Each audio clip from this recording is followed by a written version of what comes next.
Okay, so we've done 2 videos so far, and what we'll be looking at today is actually the breaches of the due process. We'll start off with first.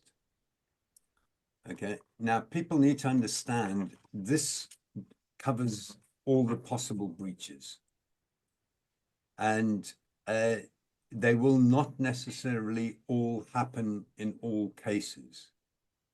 So you'll need to delete what is not applicable or you can't evidence in your own case. So each of these things you want to be able to evidence, and you'll put your evidence in the chronology which we looked at in the last video.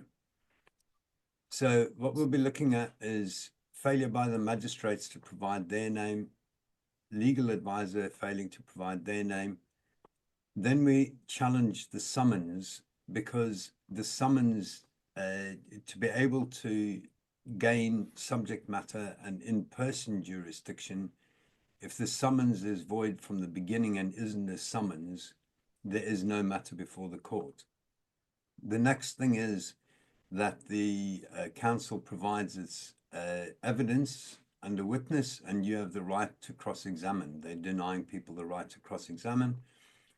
Then you have the right to present your evidence, and what they're doing often is cutting people short. Oh, we only got 10 minutes. If it takes you 10 hours, that's what Should that be A's right? Yeah. Yeah, okay. Yes, of course it is. Yeah. Because Then, it's the sorry. applicant respondent IP. Yes, okay. No. Okay, then the legal advisor's duties, we looked at those already in the first video. But their duty primarily that they're breaching is they're failing to put the court with all relevant law and procedure. And that there is a real problem. I mean, they don't even confirm the law, and we need to find ways of politely asking the legal advisor to confirm, for instance, the Bill of Rights is current and relevant because it was last updated in 2013. Can you please confirm to the bench that they are bound by it, and so forth? But they're not even following the Nicholson judgment and Ewing judgments in this. Then there's an issue with Rule 35.3, which is basically that enforcement is direct under the direction of Parliament and not the courts. So that there's a breach of the rule of law and the constitutional principle of separation of powers, and a direct breach of the Constitutional Reform Act. So that there's another argument that we need to start bringing, and it needs addressing. Then fundamentally, like I was saying, it comes down to 2 simple questions in Local Government Finance Act 1992. That's all this whole knock-knock challenge is about. The first one is failing to evidence joinder between the parties, and the second one is the unlawful conversion of the applicant's property by the magistrates. So that there basically is what they're doing is, in section 1 of the 92 Local Government Finance Act, is saying this tax called council tax is applicable to dwellings, i.e. where we live. And in the section 6, because they can't extract money from the land, they create a liable person, being the person that lives on the land. So we'll be going through that. And then the next one that really everybody has to start pushing for and sit in the court until the magistrates provide a reasoned decision. They must address the substance of the issues. And then if we've got time, what we'll do is, there's a couple of issues in regards to the administrative side. Okay. The first one is whether a demand notice is a bill. Often, and many councils don't serve a final notice for the full amount. They just serve a Section 23 notice. And then the issue of costs not having been evidenced to be reasonably incurred. So these here really is why you need to have a record of what's happening in the court, and why we need witnesses in the courts so that we can then provide the evidence of their breaches. So if we start with the breaches of the due process of law by the judicial officers, the courts, judicial and other officers. So the judicial officers are the magistrates. Other officers are, if there are any solicitors, barristers, or legal advisors. So they have a duty to provide their name. Basically, we claiming or alleging to have evidence that they failed to. So the magistrate, when asked, breached their duty to provide their names, despite my submissions confirming they must do so. Then we go through the common law first. The open justice principle requires the name of the person making a decision. This is well covered in R versus Felix Justices 87, where Watkins Lord Justice said, there is no doubt in my mind that a policy of Felixstowe justices, as originally and most recently stated, is highly controversial. That was because they were refusing to state their names. It is of acute concern to the press, and more so because it's being adapted in an increasing number of other magistrates' courts, and it introduces into the realm of public justice a previously unheard of anonymity of a number of those who have taken an oath to discharge it. It is a unique anonymity in discharge of the judicial function in my experience. He quoted then Lord Diplock from a 79 case in the appeal court. And what Lord Diplock said was, prima facie, the interest of justice are served by it being administered in the full light of publicity. As a general rule, the English system of administering justice does require that it be done in public, quoting Scott versus Scott 1913. If the way the courts behave cannot be hidden from the public ear and eye, this provides a safeguard against judicial arbitrariness and idiosyncrasy, and maintains the public confidence in the administration of justice.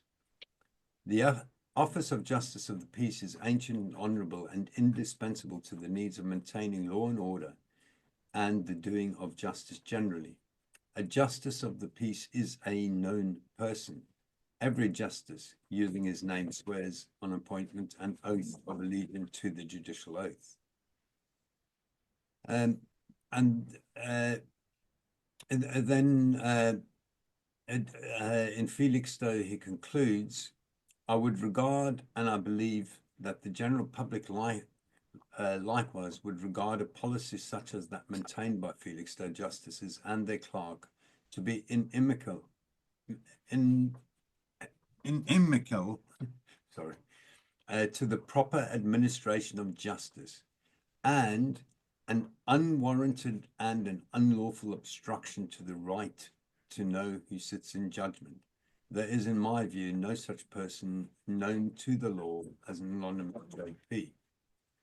And he actually continues, I do not for a moment suggest the right to know involves disclosure of any more than the name. Okay? Now, the name is not an initial and a surname. You can't identify the person from that. And this is one problem that we're having. They are not providing their name. The police ask you for your name. So if I say I'm Mr. M. Horn, okay, that doesn't cut it. The reason we need the names and why the police ask for your names is so that they know who you are in that if you are acting unlawfully, they require only then your address to serve you their claim, their belief, and that there then is why we need the name and address. Once they've got the name and address, the courts determine whether you're guilty or not. So once the police have your name and address, that's it. They can't hold you any longer. They've got no reason to hold you any longer, because to have breached your peace, they require the evidence at the time. So as soon as they've got your name and address, they've got no lawful excuse to detain anybody or question anybody or anything. Okay. And the source of this breach of duty has been admitted by Sean Jones, who works for MOJ and HMCTS, and it lists what she does. And she's the secretary of JCS Matters, who in JCS Matters Volume 4, November-December 22, explains how in 2010, the requirement for wet ink signatures was removed from the criminal procedure rules. So presumably, this is a delayed implementation of the law reasoned in Brentford in 1975, which removed the requirement for wet ink signatures some 35 years earlier. So it basically took 35 years for the rules, i.e. legislation and regulation and rules, to catch up with the law. And 9 years later, implemented in civil matters by Magistrates Court Amendment Rules 2019, i.e. 45 years, almost half a century, between the removal of the wet ink signature and that being updated in the court rules. This is the problem we have. There is just so much going on. Nobody knows what the hell is going on, because really, with the way things are done, without technology, you can't pick up all these anomalies. And this is why they always come up with their band-aid solutions. What's interesting from Sean, though, is for some explained reason, as the amendment to the civil rules only occurred in 2019, Sean, in desperation, when I drafted the 2019 amendment rules, I added a summons need not bear the name of the justice issuing it, in the hope that it would get the message home. What was the message? We don't need wet ink signatures. So if we don't read wet ink signatures, Sean, how is it going to help by removing the name to get the message home that wet ink signatures aren't required? So there is no, this is irrational. There's no connection that removing the need for names would resolve the wet ink signature problem. It is not known who is responsible for the addition, because somebody else, maybe Sean, added, or other persons. And Sean now admits... Mark, yeah, Mark, yeah, can I go back to 2932? yeah. Okay, this is irrational, as there is no connection that removing the need for names. I think the it needs to be deleted. Would resolve the wet ink signature problem. Yeah. Yeah, brilliant. So Sean now admits in a recent High Court decision that there is no right to withhold the name of justices and others who make or are involved in making judicial decisions, including legal advisors, in JCS Matters, Volume 5, Issue 4, June 2023. Page 1. Rule 66 of the Magistrate Court Rules requires the name of any person who made a decision to be provided by whoever asks.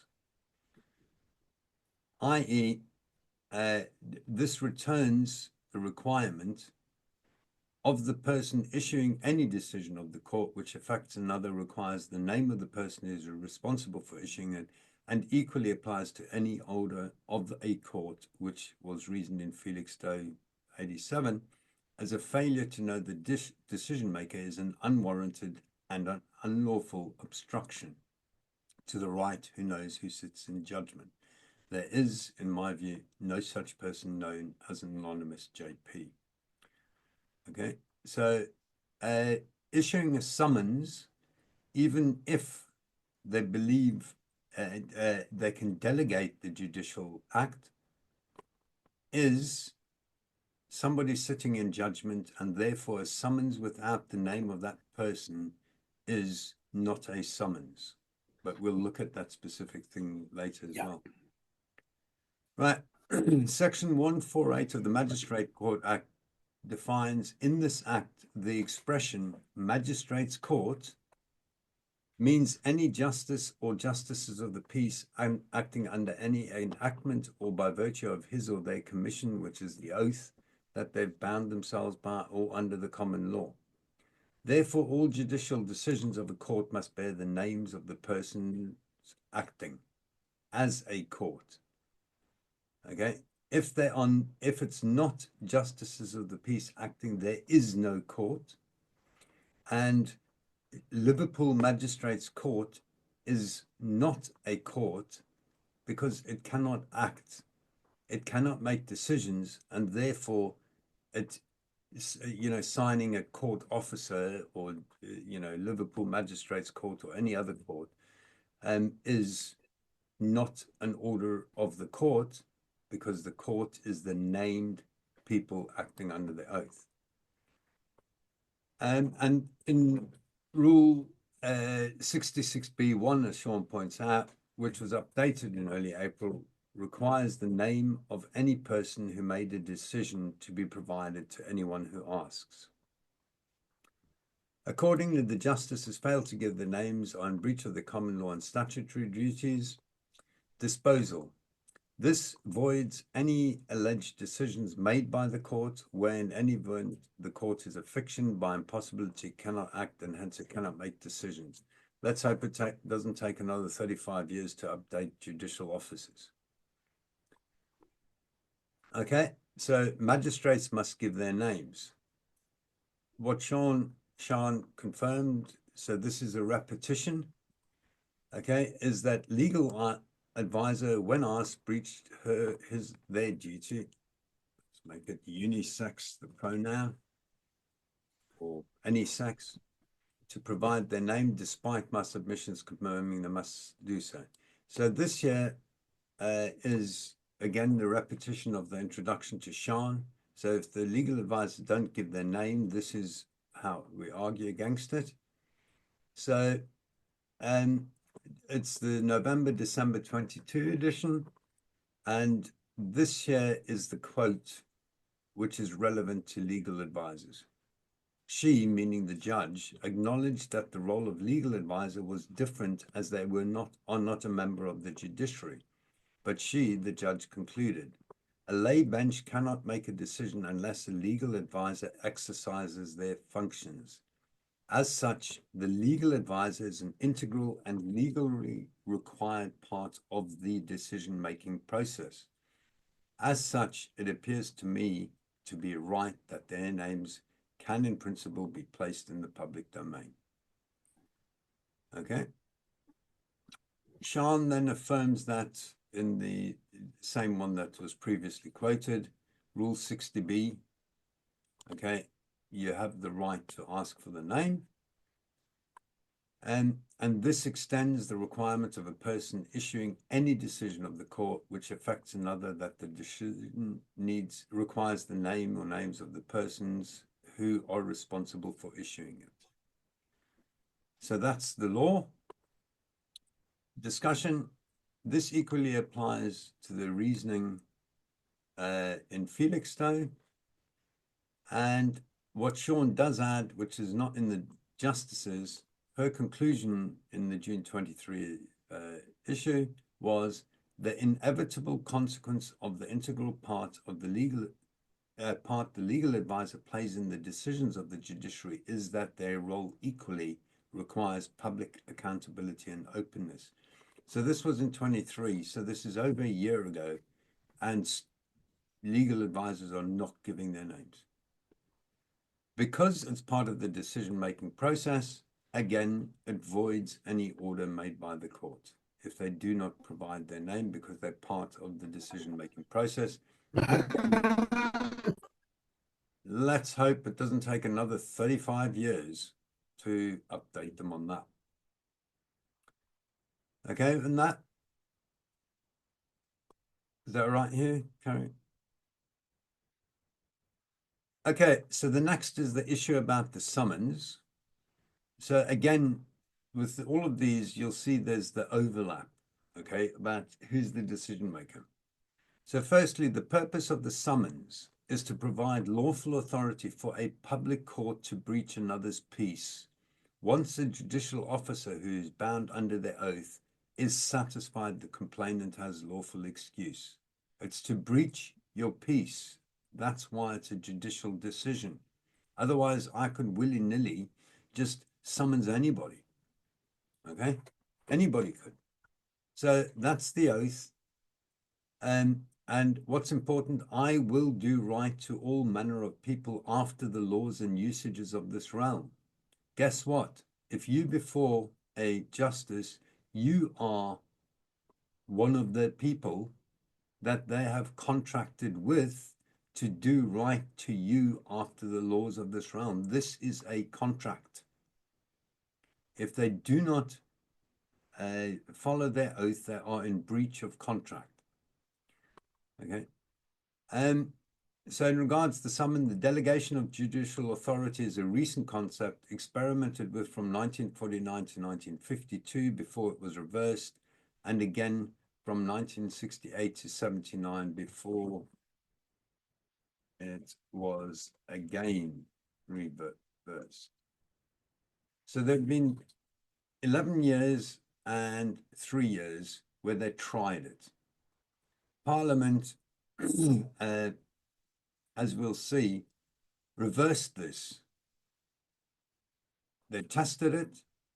We don't know why they reversed it, but they reversed it. Basically, in the 1952 Magistrates Court Act, where they reverted and removed the right to delegate judicial authority, and in the 1980 Magistrates Court Act, where again, and still today, in primary legislation, it can only be a justice of the peace which can authorize a judicial function. Mark? Yeah. Could I just ask a question on that section? Yep. Why do you think they did that? Why have you any idea why they thought it didn't work? Because it was in breach of the law. Judicial decision cannot they realized that because simply you have to be under judicial oath to make a judicial decision. So what they've done is they now finally are using the Magistrates Court Functions of Authorized Persons Civil Proceeding Rules 2020. When we started this challenge, not challenge, they were claiming in accordance with the regulations, the 1970 Magistrates Court rules. We pointed out those were defunct and moved on to, I think it was the 79 rules. We pointed out those are defunct, revoked, basically. Then they moved on to the 2005 rules. Again, we pointed out to them that those are revoked. Then there was, I think, the 2010 rules, and we pointed out to them that those are also revoked. And now they've come up with the 2020 rules. Okay. So again, that highlights the total lack of knowledge and current knowledge of the state of what's going on in our courts. These people have no idea. They just do what they want until somebody asks, and then they just band-aid it over and don't resolve the issues. Okay, so in regards delegating the summons, there's never been any reasoned precedent allowing for the delegation of judicial authority from a judicial officer who is bound by the oath to law to a non-judicial officer who is not bound themselves to act according to the law.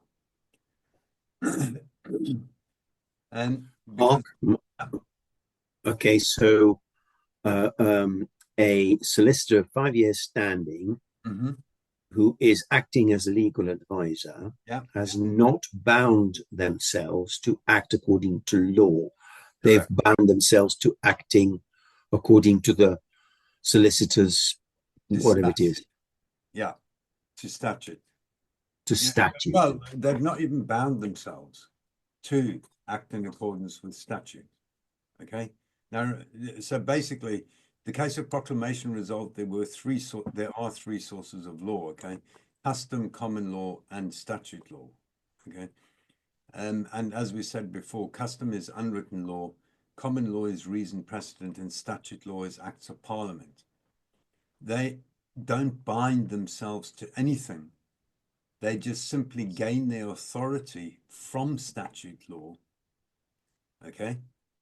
And there are regulators who are meant to regulate and police them to make sure that they actually are abiding by statute law.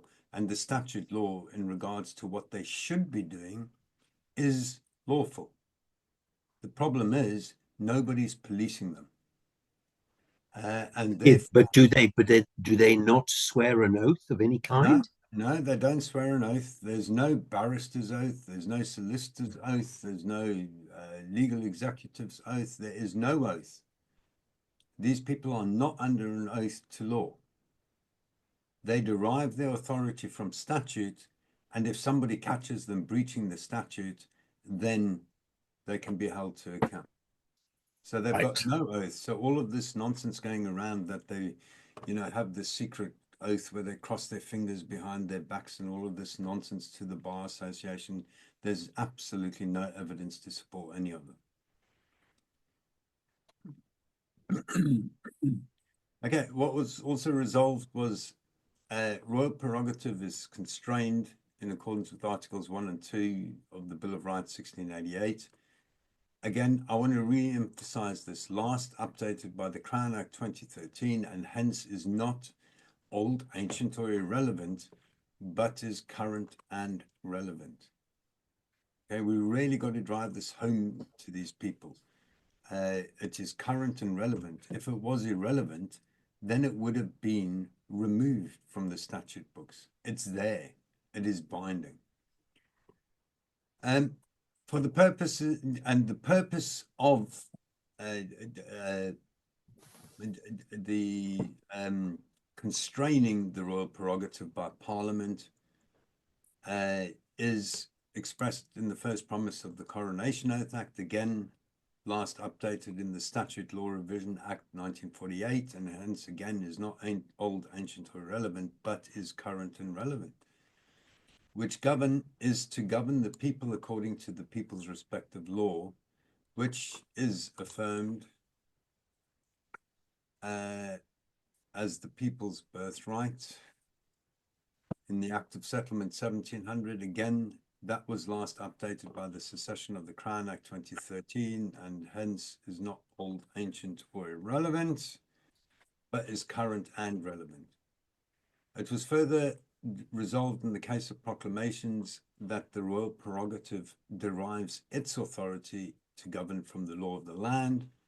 The law of the land was defined in the confirmation of the Charters 1297, which was last updated in the Wild Creatures and Forest Laws Act 1971, and hence is not old, ancient, or irrelevant, but current and relevant. Further, enactments are still a royal prerogative, as it was not constrained by Parliament in the Royal Assent Act 1967. They could have removed it from the royal prerogative, but Parliament chose not to remove it from the royal prerogative. Okay. So this rationally affirms statute law is still subject to the common law and gives rise to each justice's duty to perform the legality test of any and all primary legislation enacted by Parliament. Further, justices are bound by the unanimous 11 Supreme Court justice ruling in Miller 2, Boris Johnson, Mark 2019. Yeah. First sentence 39.5. Yeah. Further, justices. Thank you. Okay. Now, the interesting thing about this judgment, there were 11 justices on this ruling, and you cannot get a higher court than this. They'll always sit in an odd number, and there's a maximum of 11 that they can sit in. So this year, in essence, until they admit and correct their mistakes, okay, this is gospel. So that reaffirmed Antic versus Carrington, thereby making Antic versus Carrington 1765 current and relevant. Antic versus Carrington, which reasoned actions by agents of the state are unlawful when being without authority conferred by an act of parliament or the common law. And Lord Camden's famous dictum, if it's law, it will be found in our books. That comes out of Antic versus Carrington. Because they've accepted Antic versus Carrington in 2019 in the Supreme Court, you can use anything, any rationality in your arguments, because they've reaffirmed the judgment. It's current and relevant. Further reaffirmed in Miller 2, basically this one they call Miller 2 case. Miller 1 was the 2017 one. And it reaffirmed R versus Inland Revenue, okay, which is an appeal court case, which reasoned that agents of the state are responsible to a court of justice for the lawfulness of what they do. And of that, the court is the only judge. Now, remember the quotes in Ashby versus White, the original 1703 case. This is exactly the same thing they've been saying for hundreds of years, but it's just not happening. Okay, the summons does not identify the decision maker who issued it. Open justice principle requires the name of the person making a decision is well covered in R versus Felixstowe. Again, it quotes what we've previously been through, quotes again Lord Diplock, and it concludes there's no such thing as an anonymous JP, and we only need their names so we can identify them. We don't need anything more on the summons. Okay, statute law, again, it's what they're saying for the lawfulness of the summons or the delegation of the judicial function.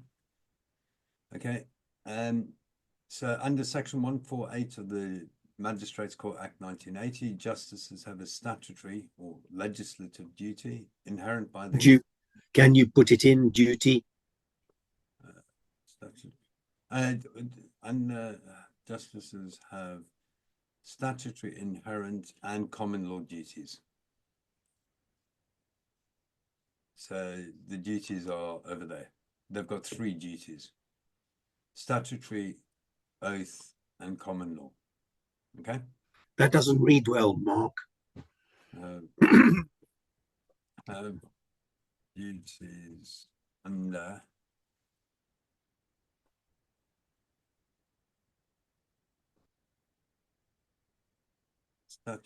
statute law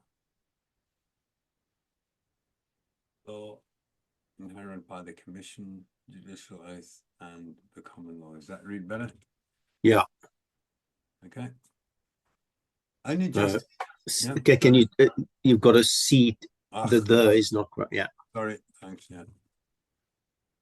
Okay, only a justice of peace can issue a summons under the common law is affirmed by Parliament in sections 1 and 51 of the Magistrates Court Act 1980. Now, hang on. This needs to go here.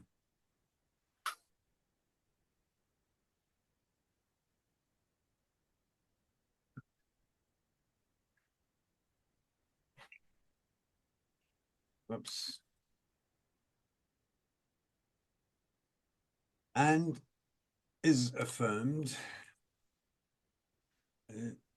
and whoops, before, yeah, is affirmed in regulation 34.2 of the Council Tax Admin Enforcement Regs 92 that complaint must be made to a justice of the peace.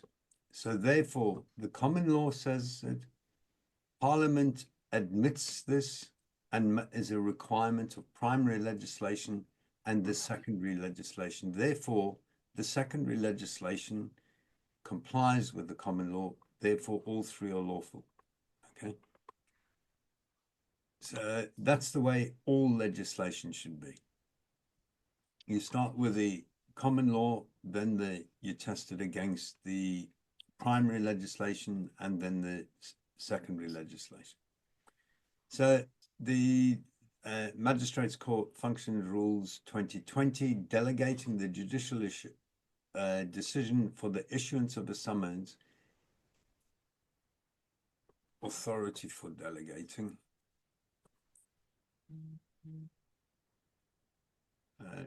Oh, no, sorry. Yeah, it's these rules which delegate the judicial decision for issuing a summons is from primary legislation from which it claims its authority. And it actually is not even claiming authority from Section 144 of the Magistrates Court Act. But for the summons, it's specifically claiming authority from Section 67B of the Courts Act 2003 in its explanatory notes. So, Section 60, oops, 67, did I say? Oops. Let me just check it. One is it 67 or 63? What's 2003? I just want to double check whether it's 63. I mean, no. Okay, it's 67B, so this one's wrong. Okay. Does not confer powers for delegation of judicial authority to non-judicial officers, but allows for different judicial officers to be delegated special judicial functions. Okay, that's what it actually says. So basically, the court can say, okay, if you're a new justice, you can authorize summons. If you're an experienced justice, don't waste your time authorizing summons. You can do divorce cases and so forth. That is what the Courts Act, Section 67B, means.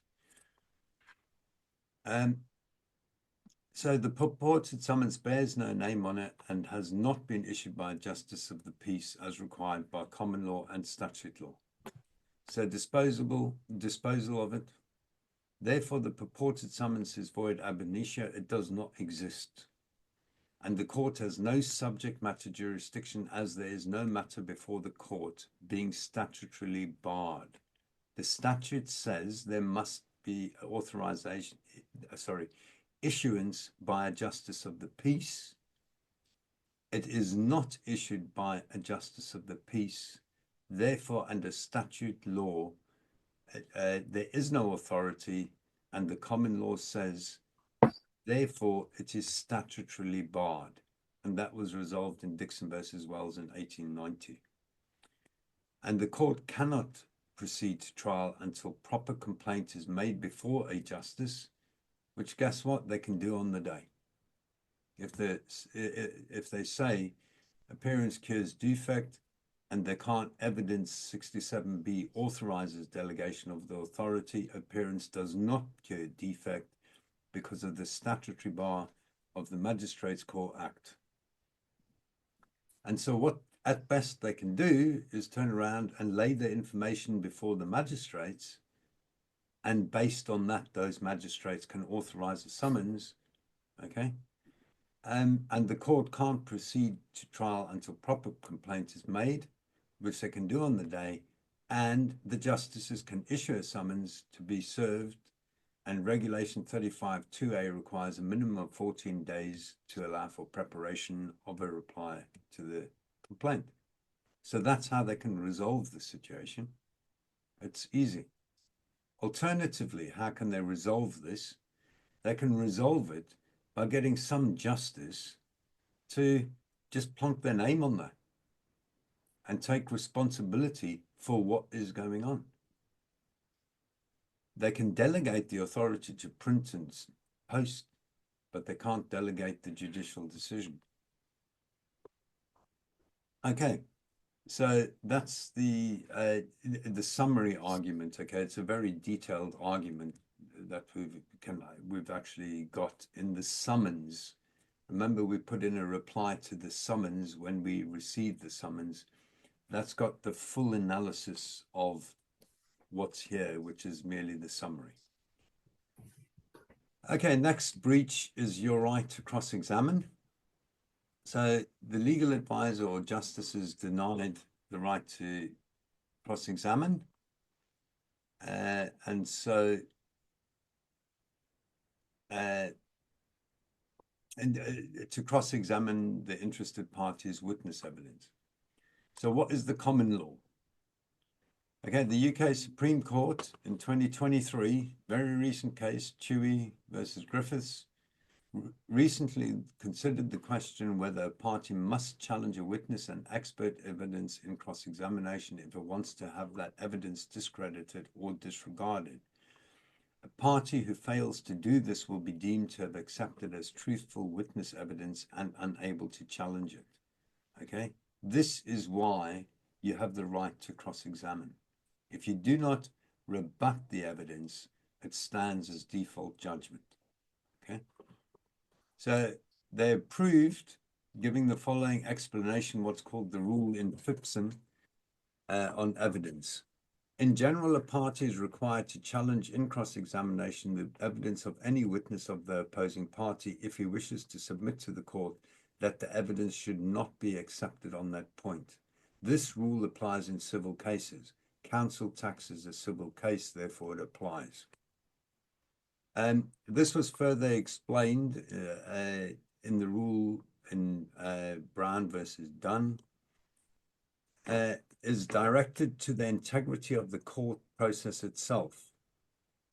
Its rationale is to preserve the fairness of the trial, which includes fairness of the witness or expert whose evidence is being impunged and impugned, and enabling the judge to make a proper assessment of all the evidence to achieve justice in the case. Further, the administration of justice, namely the power of courts, and that means each individual justice in all cases, is as constrained as summed up by Lord Diplock in Attorney General versus the Times 74. So the due administration of justice requires, secondly, that they should be able to rely upon obtaining in the courts of arbitrament of a tribunal which is free from bias against any party and whose decision will be based upon those facts only that have been proved in evidence adduced before it. And the paragraph finishes with conduct which is calculated to prejudice any of these requirements or undermine public confidence that they will be observed is contempt of court. Okay? Mark, why is that in red? Oh, because it's important. But you're right, yes. Okay. This is affirmed in statutory law. The Magistrate Court Rules 1981, Rule 14.2 sets out the due process for cross-examination of the evidence. After the evidence, this is a direct quote. After the evidence for the complainant, the defendant may address the court, i.e., you may cross-examine, whether or not afterwards he calls evidence. So you can cross-examine, but you don't have to submit evidence if you don't want to.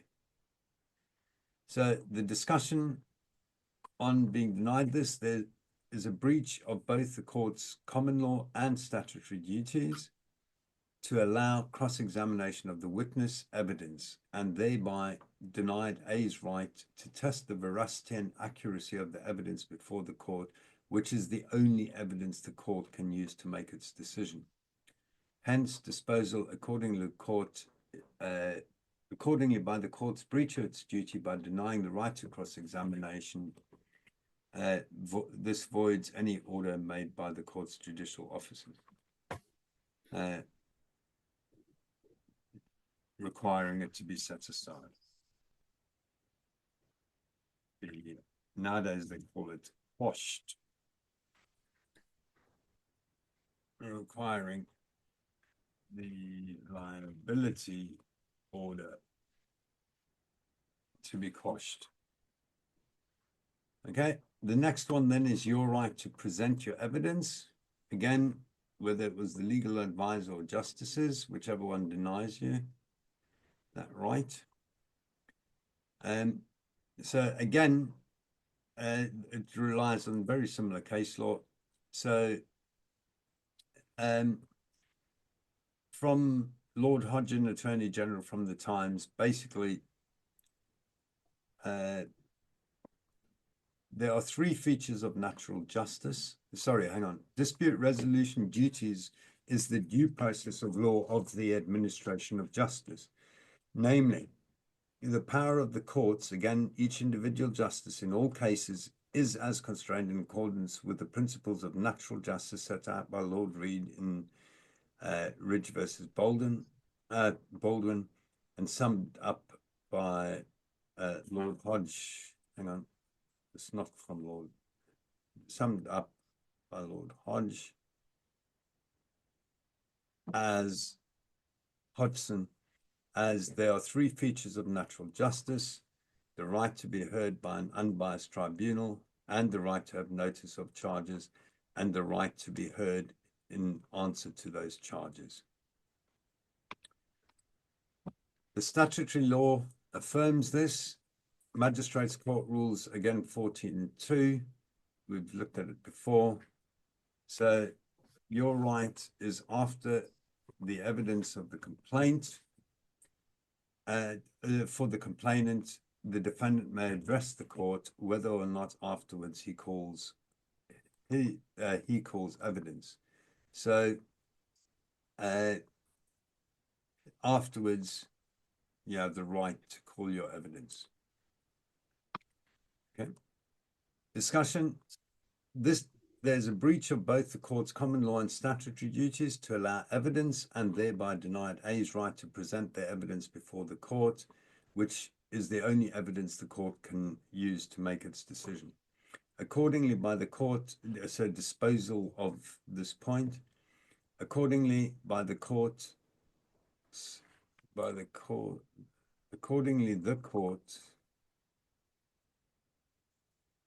breached its duty by denying the right to submit evidence. This voids any order made by the court's judicial officers, and the liability order must be quashed.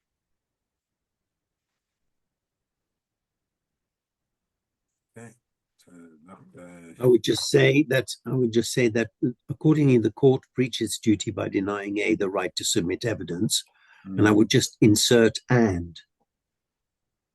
Or which voids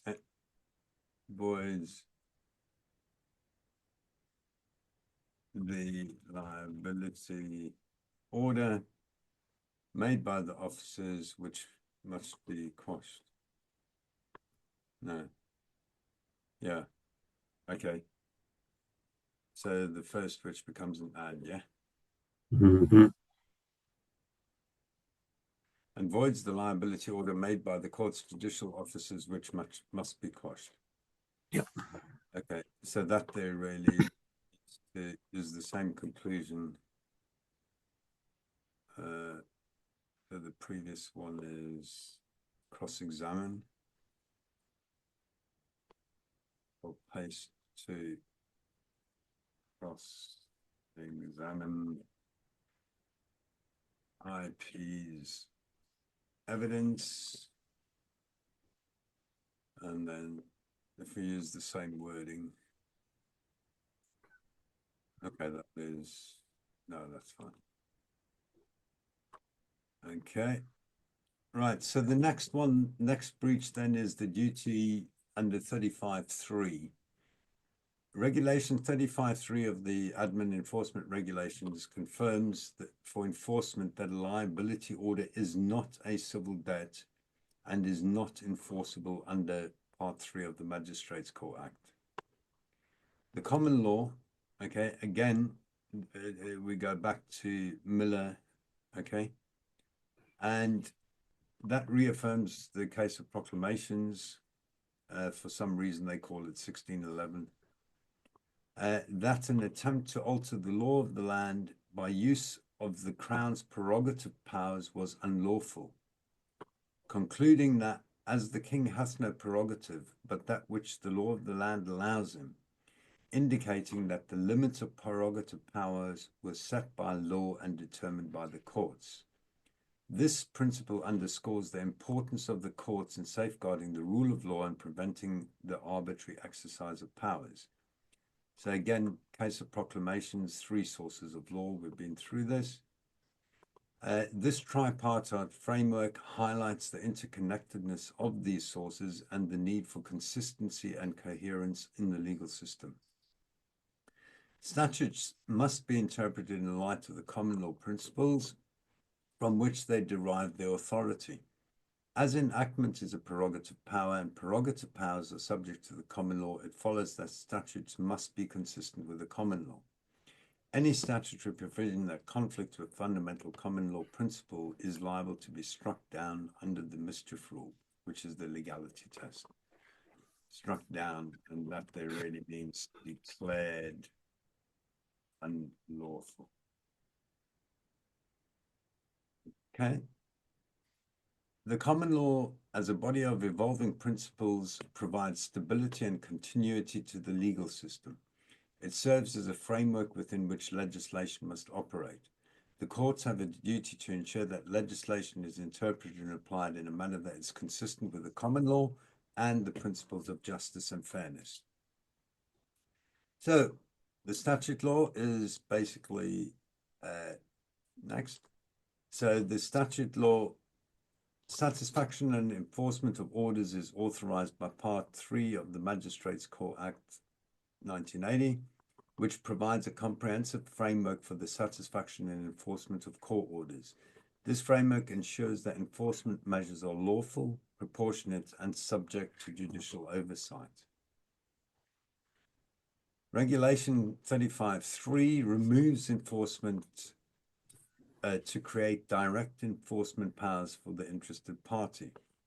The amount in respect of which a liability order is made is enforceable in accordance with this part, and accordingly, for the purpose of any provision of Part 3 of the Magistrates' Court Act, it is not to be treated as a sum adjudged to be paid by order of the court. Okay, so this... I don't understand this at all. Removes enforcement to create direct enforcement powers. The magistrates court by creating direct enforcement powers for the IP, the interested party. Once they've got the liability order, they don't have to follow the magistrates court rules. They simply follow the regulations 35.3. Right, okay. And that they're bypassing the due process of law, or the oversight anyway of the courts in the enforcement process. Does that make sense? Yeah, but does it say that anywhere? Yeah, this is from Regulation 35.3. No, I know that, but what that last sentence you said, they're bypassing, therefore they're bypassing. Yeah, it says in Regulation 35.3, okay, the amount in respect of which a liability order is made is enforceable in accordance with this part. Regulation Part 6, I think it is, in the regulations. So hang on, let's just pull up the admin and enforcement regulations. I realise that, but I think you say it further down, what I'm asking, down in this discussion section that I just can't see. It's at the bottom of, yeah, I think you then explain that it's removed the court's enforcement powers and therefore they're bypassing, attempt to circumvent. Yeah, so that's all I'm asking. Where do you get to say what they're actually doing there that's unlawful?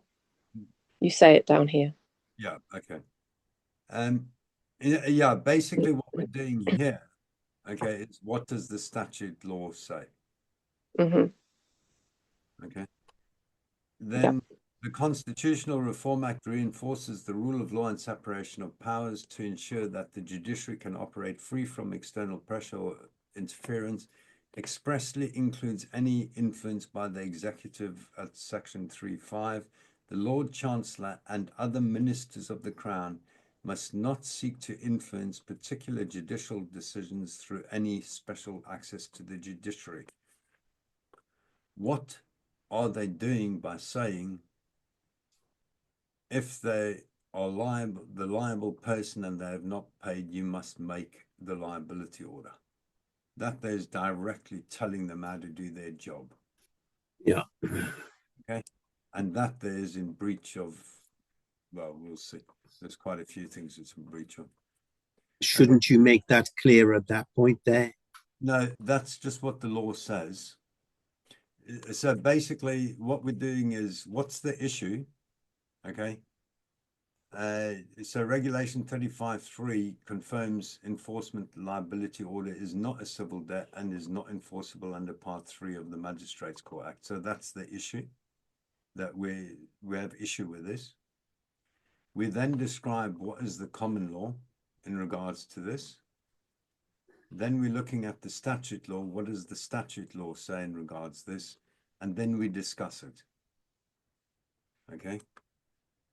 So this is now a discussion which reaches our conclusion or disposal. What do we want the court to do as a result of this? Does that make sense? Yeah. Yeah. Yeah, got it. Yeah. It's just a new format. Basically, this means that if we get new regulations, we can just add it in under statute law. If we get common law ruling, we can just update the common law ruling, modify the discussion accordingly. Good. Okay, so the discussion with this issue is it attempts to remove the courts well, it doesn't attempt to, it removes. No, it does attempt to, because that's what they're trying to do.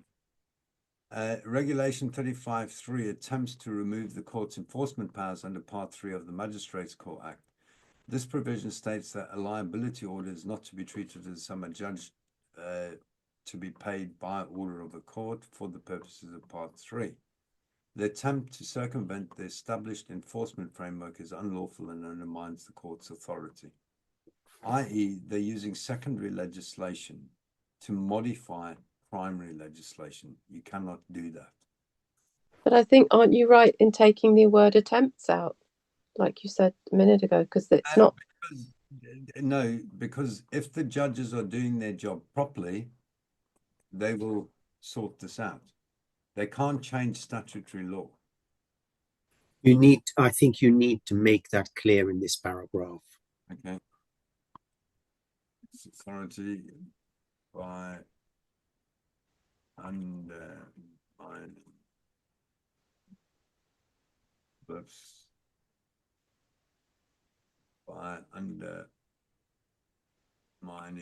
the Magistrates Act 1980.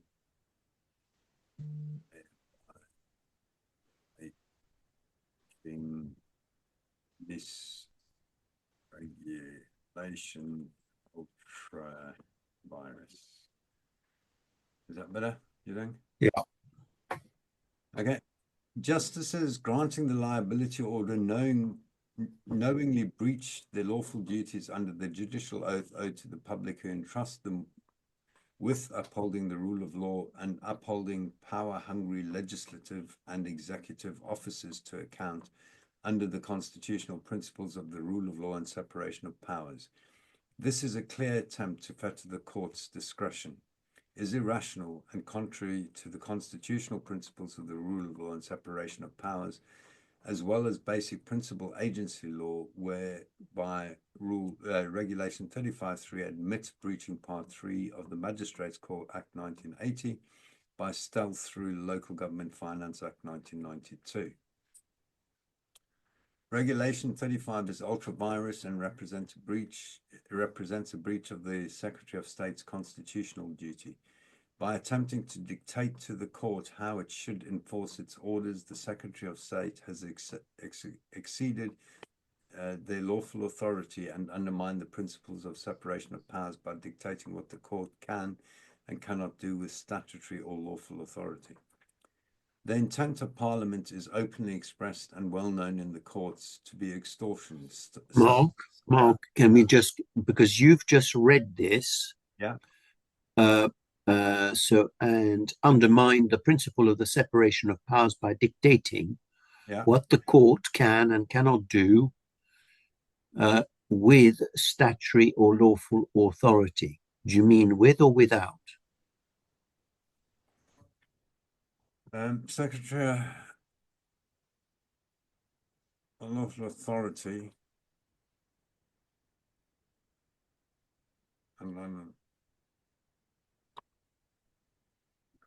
By dictating what the court can and cannot do. So it's the Secretary of State that's acting without statutory or lawful authority.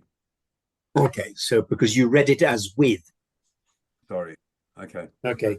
Yep. Can I just ask as well, same section, same piece. So Regulation 35.3 is ultra-vires and represents a breach of his constitutional duty by attempting to dictate to the court how it should enforce its orders. Is it dictating to the court how it should enforce its orders? Because it's yeah, the court. Is it? Yeah. Okay. I thought it was like it wasn't dictating. It's not, isn't it just telling the council they can enforce? No, it's not. There's no apostrophe there, Mark. No apostrophe. Okay. Which Secretary of State is this? Of the Environment. Yes, I thought so. Yeah. Okay.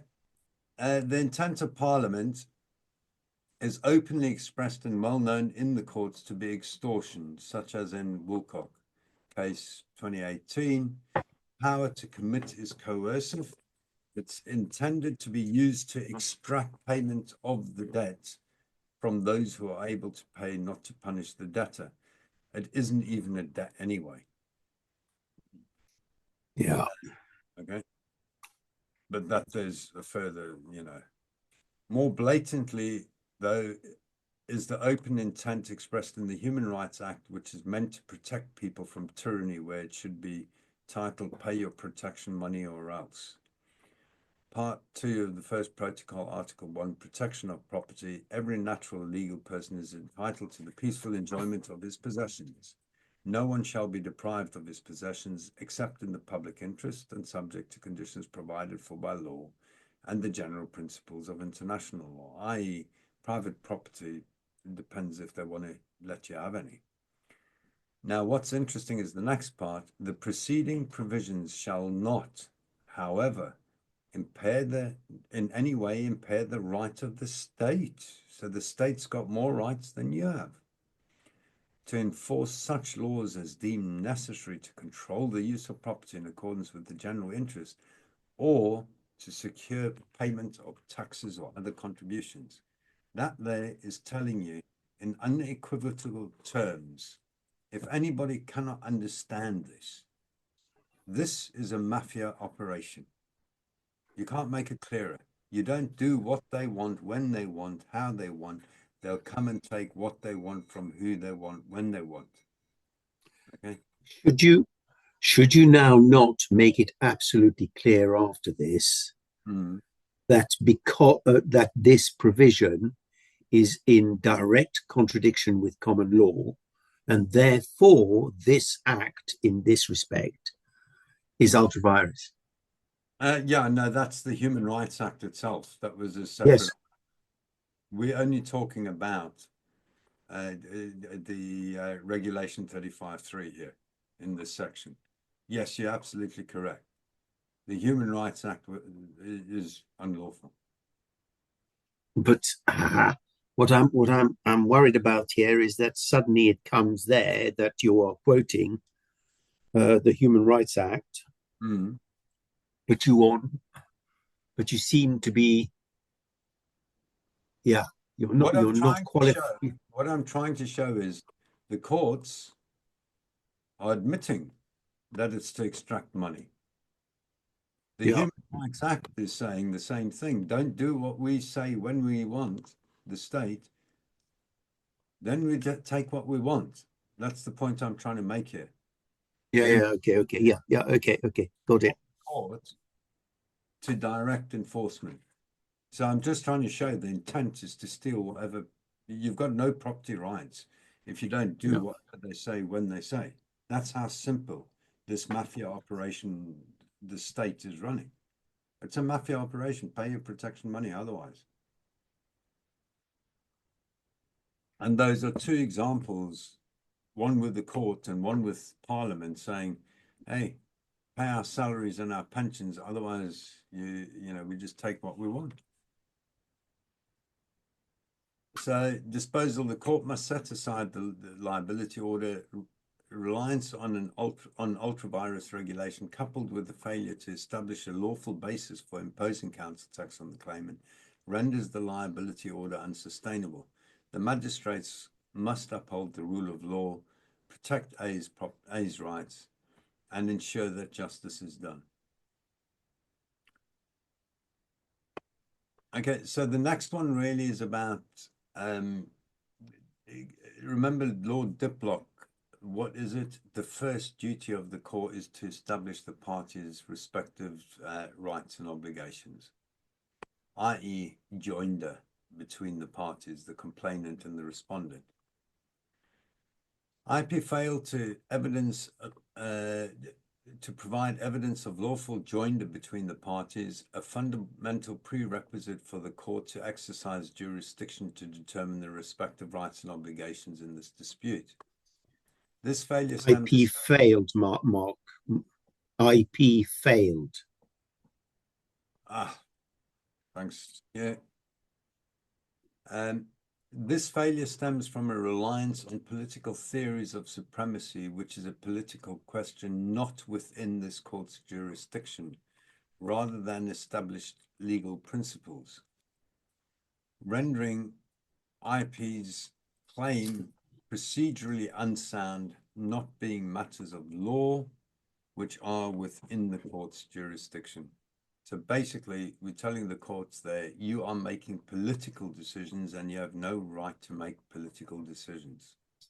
Okay, so the first sentence, this failure stems from a reliance on political theories of supremacy, which is a political question, not within this. So, which is a political question. Okay, hold on. Which is a political question not within this court's jurisdiction. Can you get rid of the S at the end of question?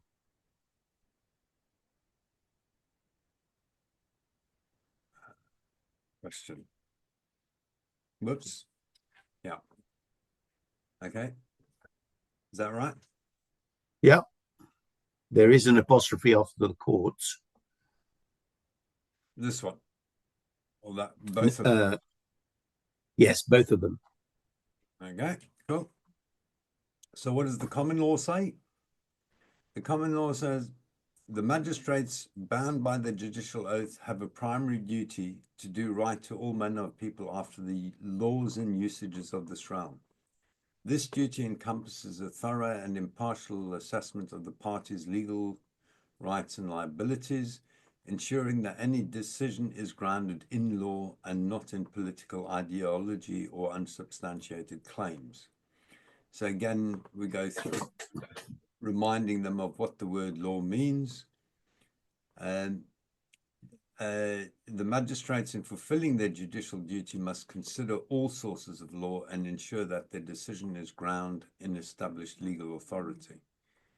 The magistrate's duty to ensure their administration of justice. Okay, so this goes is basically back to Lord Diplock and Attorney Generals, requires them to provide unhindered access to courts and to base their decisions solely on the evidence presented. Failure to establish lawful joinder between the parties constitutes a failure to fulfill the duty and prevents the court from properly assessing the legal rights in the dispute. Fulfill, 1L at the end. Okay, now that really, oh no, I need that there. Okay, so this here really should be in the discussion. No, stay there. We can stay there. Okay, statute law. The magistrate's judicial oath is not merely symbolic, just a symbolic gesture. It is a legally binding obligation under Section 4 of the Oath Act 1978. This oath requires them to act impartially, uphold the law, and protect the rights of all parties involved in proceedings. Failure to establish lawful joinder before proceeding to adjudicate the dispute represents a breach of the statutory duty, i.e. the oath, it's breach of contract. Discussion. The magistrates, by failing to address the issue of joinder, have breached their primary duty to determine the parties' legal rights and liabilities. This failure undermines the integrity of the judicial process and denies a fair hearing, breaching Article 6 of the Human Rights Act 1998. Yeah. Disposal. IP's failure to evidence joinder, coupled with the magistrate's breach of their duty to establish the parties' rights and obligations, necessitates the liability order be set aside. The court cannot proceed to adjudicate a matter without first establishing the lawful basis for its jurisdiction and ensuring that the parties are properly before the court. So that there relates basically to a failure of Section 1 of Local Government Finance Act 1992. In fact, that should go in there.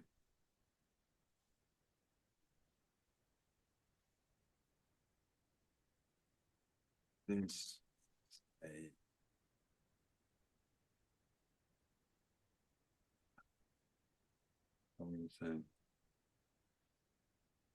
accordingly,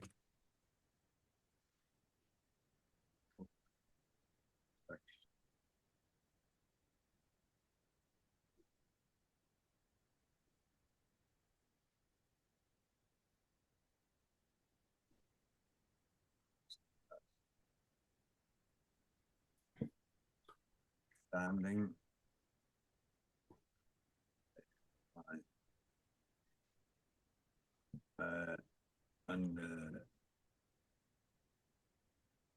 and thereby makes council tax unlawful. Cool. Stop. Yeah. Okay.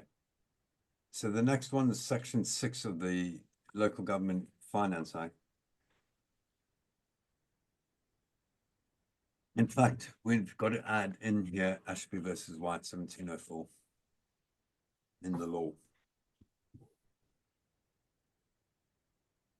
So we're talking about joinder here. We've talked already before about Parliament can't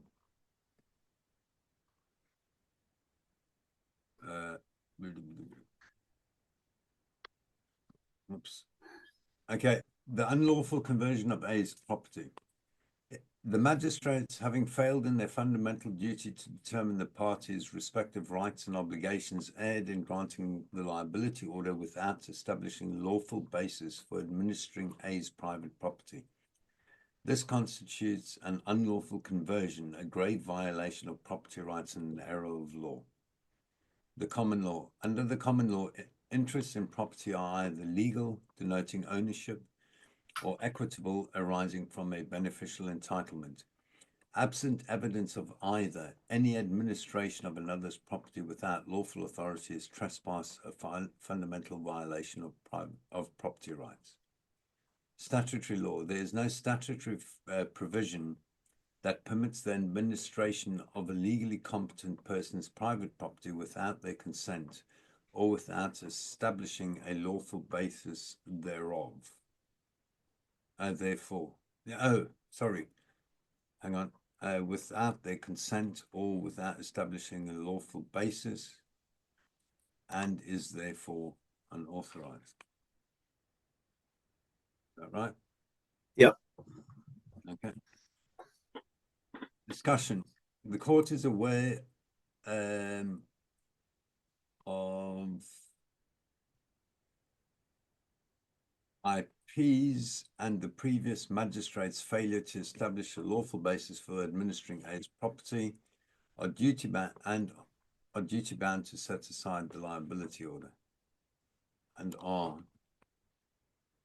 duty bound to set aside the liability order. Failure to do so would be a clear violation of the law, creating personal liability for both pecuniary and non-pecuniary damages under the common law.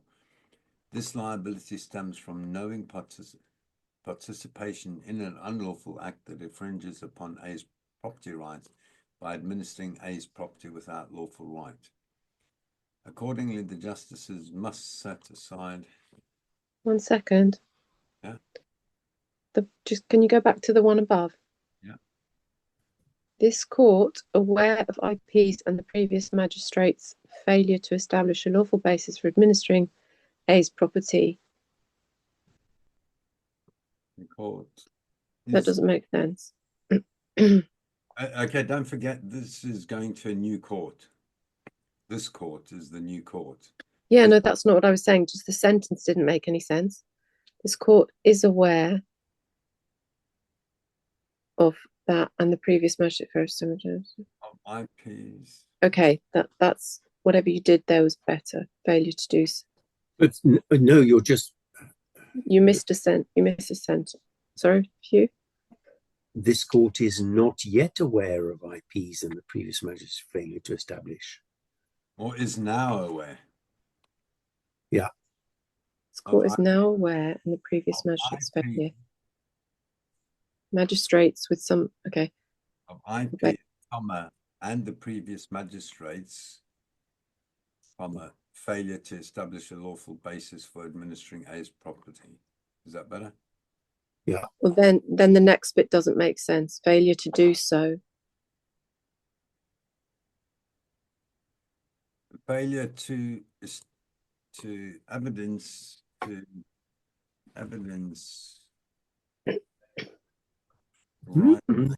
right. No, to acknowledge this.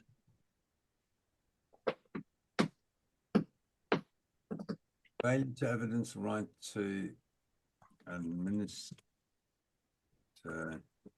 A's property is a clear violation of the law. Is that better? Failure to evidence right to A's private. No, to evidence the right to administer. Right. So administer A's property is a clear violation of the law, creating personal liability for both pecuniary and non-pecuniary damages under the common law. This liability stems from knowing participation in an unlawful act that infringes upon A's property rights by administering A's property without lawful right. Is that? Yeah, that's works now. Yeah. Okay. So accordingly, the justice must set aside the liability order as failed to uphold the law and protect private A's property represents a serious breach of their judicial duty. These actions, if unchecked, would undermine the fundamental principle of property ownership and individual autonomy. The court must intervene to prevent this injustice and ensure that the rule of law is upheld. Is that okay? Yeah. Right. Next, the legal advisor's breach of duty, failing to put the court with all relevant law and procedure. It's alleged the legal advisor to put the court with all relevant law and recklessly misled the court in breach of their duties to the court.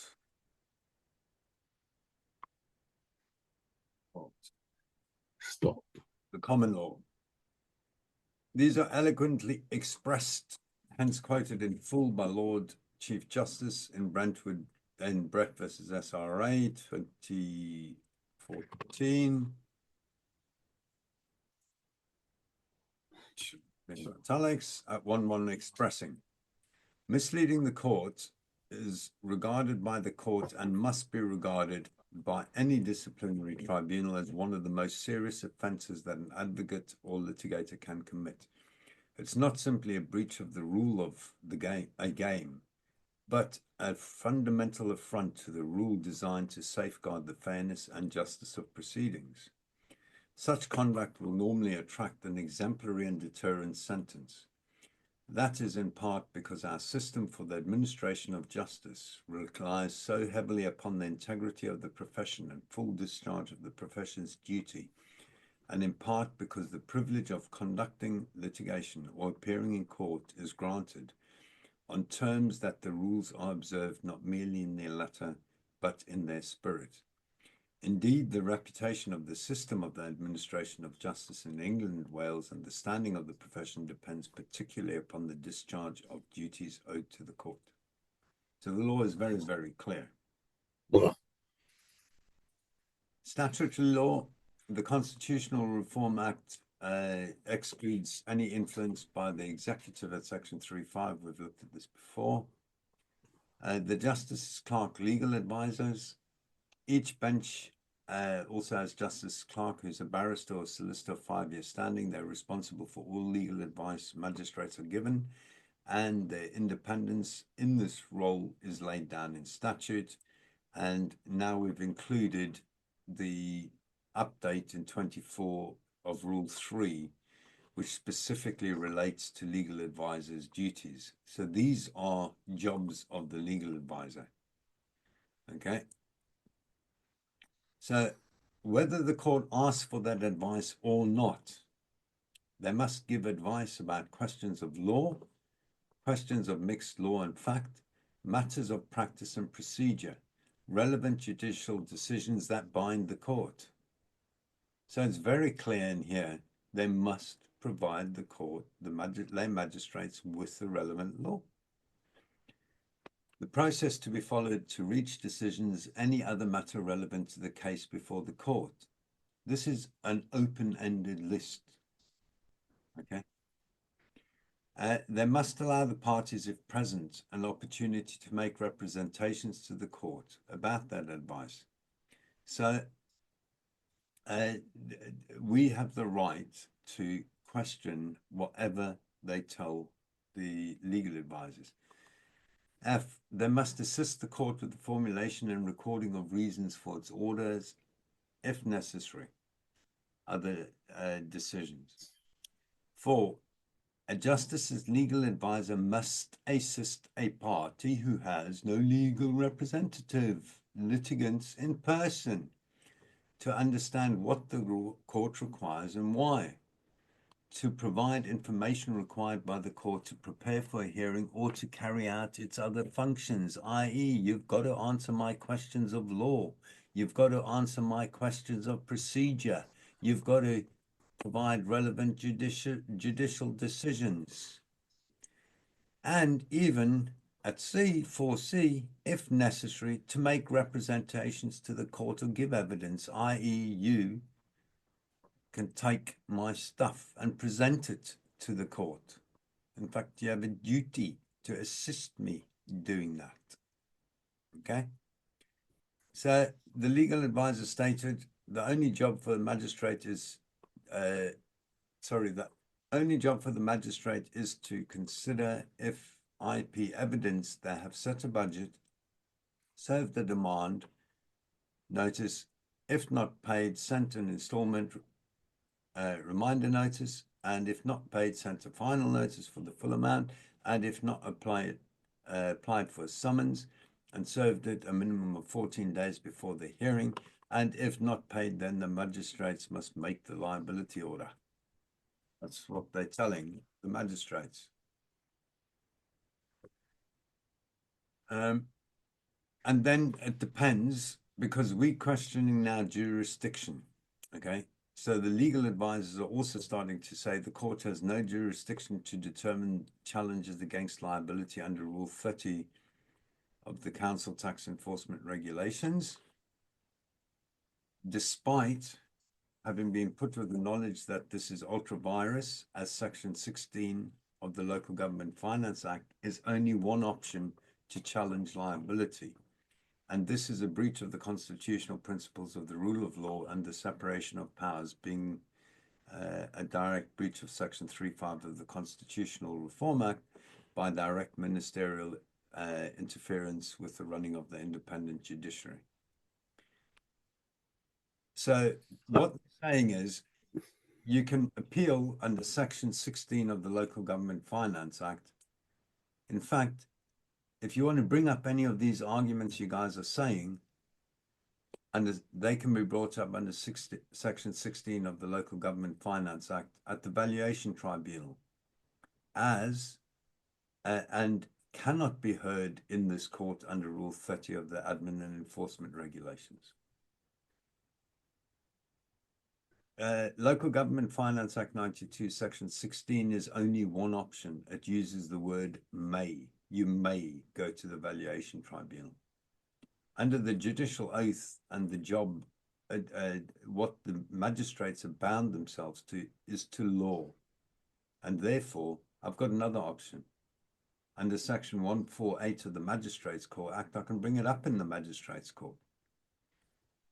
And Regulation 30 saying I can't is in breach of the primary legislation, Section 16 of the Local Government Finance Act, and in breach of the law.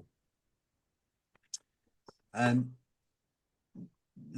magistrates and legal advisors are saying our stuff is judicially noticed. Remember when we started this, we said judicial notice, okay? And they're saying, oh, it's old, archaic, and irrelevant, despite us having put them with the knowledge it's current and relevant. If they fail to assist, we need to put in the details and add any other others except the failure to provide the name, because that's already addressed before. Okay, so accordingly,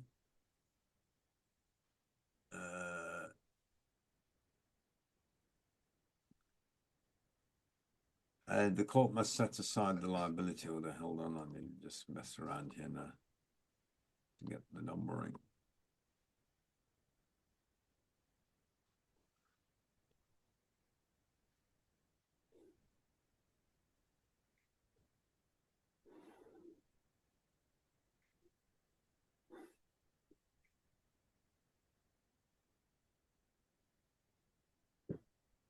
Accordingly, the court must set aside the liability order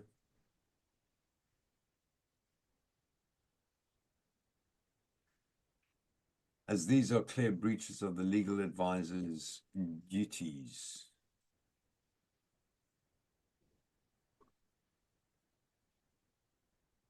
Mm-hmm. You need an apostrophe there. Thanks. Okay. So the last one in this section, I think, yeah, is the failure to provide a reasoned judgment. Now, this one here, nobody should be leaving the court anymore until we have a reasoned judgment. You go and you sit in there until they give you a reasoned judgment. Sorry. Okay, but they do give a reasoned judgment in that little spiel they read of a sheet on their desk. I'll see if that is a reasoned judgment or not. Hmm? We shall see whether that is a reasoned judgment, what they give. Okay, so the issue is the provision of a reasoned decision is the cornerstone of a just and transparent legal system. It allows parties to understand the basis for a decision, facilitates meaningful appeals, and promotes public confidence in the judiciary. Without reasoned decision, the judicial process becomes opaque and arbitrary, eroding the very foundation of the rule of law. Can we go back to the title mark, please? And can you switch reasoned and a? to provide a reasoned decision. All right, very good, thanks. Yeah. So what does the common law say about reasoned judgments? In Flannery versus Flannery, 1999, the Court of Appeal found that the judge was under a duty to give adequate reasons, but failed to do so, as without reasons, it becomes impossible to assess the validity of the decision. And what they said was, without such reasons, his judgment is not transparent, and we cannot know whether the judge had adequate or inadequate reasons for the conclusion reached. So for appeal, we need a reasoned judgment. In Emery versus Emery, blah, blah, again, Court of Appeal, Lord Phillips encapsulates the essence of the duty to provide reasons. It ensures that justice is not only done, but is seen to be done. Put simply, justice will not be done if it's not apparent to the parties why one has won and the other has lost. Further, a failure to provide a reasoned judgment is unlawful due to irrationality and hence is void, and that there's Lord Diplock's thing where it's so outrageous in defiance of logic, of accepted moral standards, that anybody who applied their mind to the question decided could have arrived at it. So basically, the substance of what they're all saying is if you don't understand why you lost, they have a duty to explain that to you, so that you can modify your behavior accordingly to what is required or expected of you. Okay, it's these common law duties are legislatively affirmed in Article 6, the right of a fair trial. In this case, Hagianastasui, whatever, versus Greece, 1992. It was explained that the public in a democratic society may know the reasons for judicial decisions and to enable the individual affected to decide whether to appeal. Now, why have I got an extra bracket there? Oh, okay, because that bracket there relates to that bracket there. Okay, so under the Human Rights Act, we have the right to a reasoned judgment. Under the open justice principle of the Magistrates Court Rules 66A, where Rules 66B, C, and D, and E apply, the designated officer and the court must have regard to the importance of C, the rights of a person affected by a directional order made or warrant issued by the court to understand why that decision was made. They need to explain to us why does the statute law and our understanding of the Constitution not apply. There's other guidance in the Equal Treatment Bench Book. Okay, we're at 79, the section giving judgment at 79, it says, bear in mind that litigants in person do not understand whether they have won or lost their case, even when judges believe they have been clear. The outcome must be plainly stated. At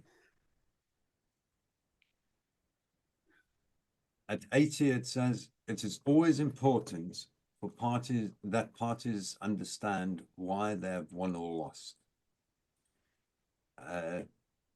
And in the judicial working group litigants in person report 23, it's covered in Appendix A. So discussion, the failure to provide a reasoned judgment affects, okay? Parliamentary supremacy. The magistrate's assertion that Parliament is supreme creator of the law without constraint is an unsupported dogma. The claim ignores the limitations of parliamentary power imposed by the rule of law, the separation of powers, and fundamental rights. Accepting this claim would transfer UK's constitutional monarchy into a parliamentary dictatorship, where the will of Parliament reigns supreme, unchecked by any legal or moral constraints. the relationship between the governors and the governed. The magistrate's failure to establish a lawful relationship between those governing and the governed renders their decision fundamentally flawed. Without a clear understanding of this relationship and the respective parties' rights and obligations, it is impossible. No, you've got it. It's okay. Yeah. It is impossible to determine the legality of IP's demand. No, you had it right. It was fine. It was it? Yes. Ugh, damn, sorry. You're going up there, yes. Yeah. Okay. Obligations of the parties is impossible to determine the legality of IP's demand. Yeah? Yeah. Okay. Oh, okay, there's the full stop. Right. It's an abandonment of the common law duties. The magistrate's statement that they are statutorily bound to issue a liability order demonstrates an abandonment of their common law duties. The judicial oath requires them to do right to all manner of people after the laws and usages of this realm. This includes upholding the common law and the principles of equity, which are supreme rules of equity, which are supreme over statutory provisions in case of conflict. The magistrate's failure to do so constitutes a breach of their oath and a denial of justice. Failure to establish a lawful relationship. The magistrate's decision fails to establish a lawful relationship between A and IP without demonstrating a legal or equitable basis for imposing council tax on A.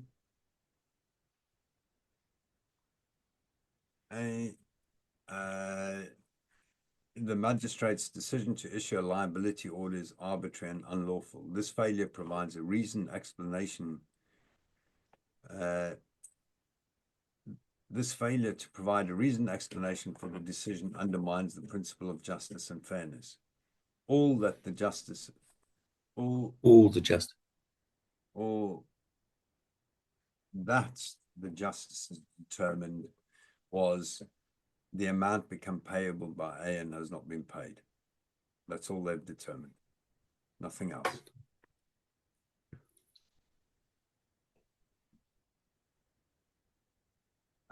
Disposal. The magistrate's decision is deficient in several critical respects. It fails to provide a reasoned basis for its conclusions, ignores fundamental legal principles, and breaches the magistrate's common law and statutory duties. This flawed decision underscores the need for greater transparency and accountability in judicial proceedings and highlights the importance of upholding the rule of law and individual rights of individuals. Accordingly, the liability order must be set aside. So that there is the breaches of duties of the courts, judicial and other officers. So then there's 3 pieces left to go through. Do we want to just have a quick break or do it tomorrow, or how do you feel about it? How long is the rest of this now? It's only 7 pages. So we may as well carry on. Yeah, let's crack on. Yeah. Okay. Cool. So let me just stop the recording here so that I've got I can separate it.